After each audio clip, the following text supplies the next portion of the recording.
Good morning, you're watching A News. I'm Dilek Tuna. Here are the top stories. US Defence Secretary Pete Hegseth allegedly shared war plans in another Signal group chat. The Easter ceasefire declared by Russian President Vladimir Putin has ended in failure, with Russia and Ukraine accusing each other of thousands of violations. Oil prices decline as OPEC Plus is expected to hike production, leading to concern among traders.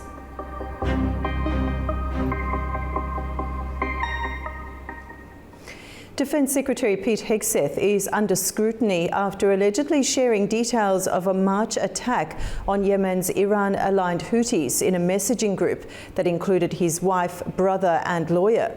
The New York Times reports that he used an unclassified system. It raises concerns about handling sensitive information. Hegseth allegedly shared the same details of the attack that were revealed last month by The Atlantic magazine. It's after its editor-in-chief, Jeffrey Goldberg, was mistakenly added to a separate Signal app chat involving all of President Donald Trump's senior national security officials. Meanwhile, Hegseth's advisor, Dan Caldwell, was escorted from the Pentagon last week amid a leak investigation. The Pentagon has yet to comment on the matter. In Yemen, the latest airstrike has killed 12 people and injured 30 others late on Sunday, according to Houthi officials. It happened in a crowded marketplace in the residential neighbourhood of Farwa in Sana'a. Local media say the strikes continued throughout the night, saying it's part of a wider wave of US targeting the capital. The incident follows just days after a deadly US assault on the Ras Isa fuel port in western Yemen late Thursday night, which led to significant fuel spills into the Red Sea. Houthi health officials reported 80 people were killed and 170 others were wounded. US Special Envoy General Keith Kellogg said that Ukraine will not be joining NATO, reaffirming a US position held since 2008. Speaking on behalf of President Donald Trump's administration, Kellogg said the team will return to London this week for further ceasefire talks aimed at ending the ongoing war in Ukraine. Kellogg also revealed that a minerals deal is being discussed as part of a broader framework for a lasting ceasefire and peace agreement. A 30-hour Easter ceasefire declared by Russian President Vladimir Putin has ended in failure, with both Russia and Ukraine accusing each other of thousands of violations. Ukrainian President Volodymyr Zelensky says Russian forces broke the truce nearly 3,000 times on Sunday, while Russia claims it repelled Ukrainian assaults and drone attacks. The Kremlin confirmed there are no plans to extend the ceasefire. Meanwhile, US President Donald Trump says he hopes for a peace deal this week, though offered no details. There's more tension in the global markets as Asian equities and US stock futures slid on Monday. Anxiety over tariffs and public criticism of the Federal Reserve by US President Donald Trump hit sentiment, pushing the dollar down sharply and catapulting safe haven gold to a record high.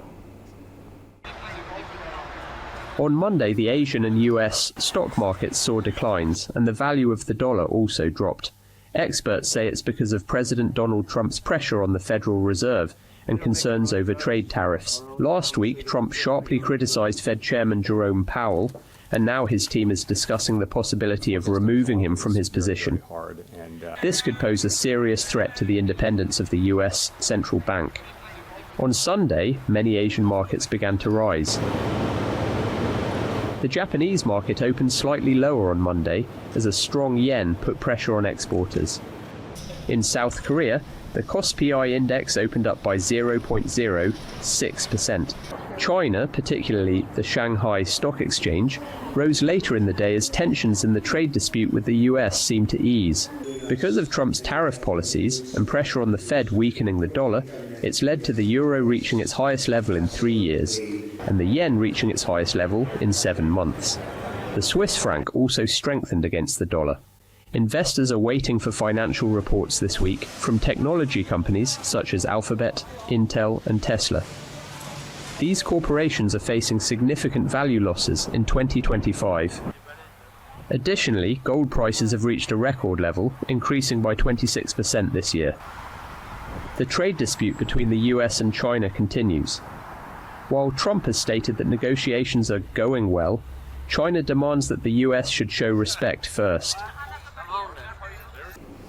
Oil prices fell by more than 1.5% on Monday as investor concerns over US tariffs dampening global economic growth resurfaced, potentially slowing fuel demand.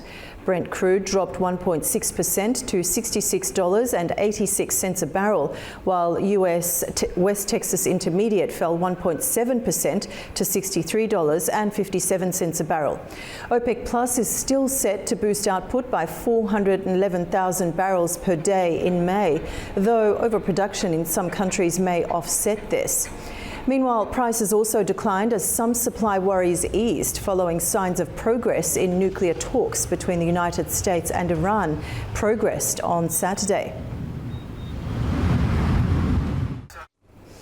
Humanoid robots participated in the Yizhuang half marathon in Beijing, marking a world first as 21 machines completed the race. While some successfully finished, others encountered technical issues along the way. Thousands of runners participated in the Yizhuang half marathon in Beijing. But this year's event stood out for an unusual reason. 21 humanoid robots joined the race, marking the first time machines have competed alongside humans over a full 21-kilometer course. Developed by Chinese companies, including Droid VP and Noatex Robotics, the robots came in various shapes and sizes, ranging from just over a meter tall or nearly 6 feet. Each robot was accompanied by a human trainer, some of whom had to physically assist or steady the machines during the race. There is a kind of sportsmanship, whether it's humans or robots, they're all exercising. It feels like I'm watching the development of machines, the development of AI. While some robots managed to complete the course, others struggled early on. One fell at the starting line, but rebooted and continued, while another lost control and crashed into a railing, taking its operator down with it. Despite the setbacks, the event was seen as a major step forward in real-world testing for robotics. For me, regarding some industrial or pan-industrial scenarios, I think in the next 2 or 3 years you will see some very good products which may be ours or other industry peers. Yes, and then in the future it will be about the commercial aspects. That is, for example, 3 to 5 years, there will be some commercial finalization scenarios, but there may some overlap in the middle. And finally, I think that after about 5 years, this type of products will begin to appear in this kind of life and family scenarios. The top-performing machine, Tiangong Ultra, developed by the Beijing Innovation Center of Human Robotics, finished the race in 2 hours and 40 minutes. For comparison, the men's human winner crossed the line in just over an hour. Organizers said the race showcased the progress of robotics technology and its potential future integration into daily life. Christians worldwide marked Easter Sunday with prayers, vigils and hope for peace. From war-torn cities to historic churches, believers gathered to celebrate the most sacred holiday in the Christian faith. Easter Sunday, the most sacred holiday in Christianity, was observed around the world with candlelight vigils, solemn prayers, and messages of peace. This year, Easter is celebrated on the same day, April 20th, by both Catholic and Orthodox Christians, a rare coincidence as the two usually mark it weeks apart. At the Vatican, Pope Francis delivered his traditional Urbi et Orbi blessing from the balcony of St. Peter's Square. Peter's Basilica calling for an end to conflicts around the world. Popolo israeliano, I express my closeness to the sufferings of Christians in Palestine and Israel, and to all the Israeli people and the Palestinian people. The growing climate of anti-Semitism throughout the world is worrisome. Yet at the same time, I think of the people of Gaza and its Christian community in particular, where the terrible conflict continues to cause death and destruction and to create a dramatic and deplorable humanitarian situation. In Kiev, worshippers gathered at St. Michael's Monastery for an overnight Easter service. The Mass extended into early morning hours as